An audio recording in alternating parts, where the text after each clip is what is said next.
অনেক দূর পারছে।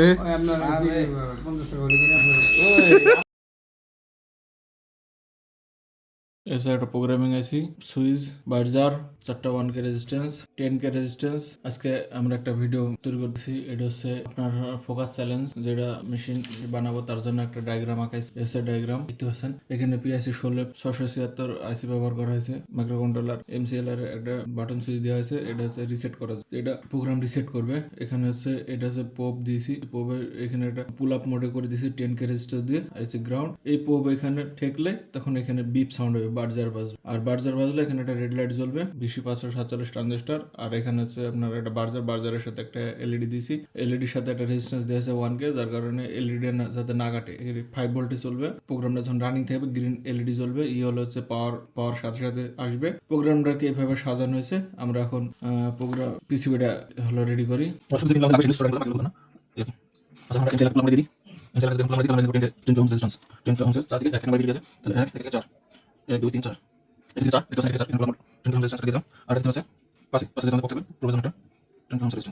এখন আমরা এই 2.0 এটা দিয়ে প্রুফ বানাবো, কারণ হচ্ছে যাতে এটা হাতি ধরি এরকম নড়াতে পারে। দেখতে পাচ্ছেন।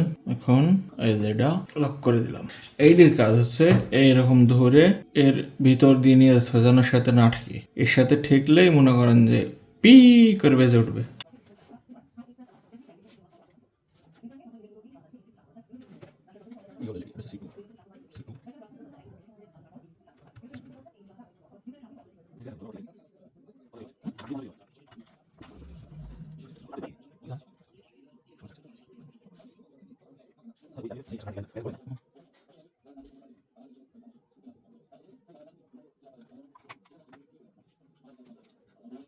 ওকে, কমপ্লিট। এখন সার্কিট রেডি করা শেষ। এটা হচ্ছে ইউএসবি 5 ভোল্ট দিতে হবে এখানে। এটা আপাতত আমার ল্যাপটপের সাথে কানেক্ট করে দিলাম। এখন এই ইনিশিয়ালাইজ হচ্ছে, যেটা প্রোগ্রাম করা ছিল।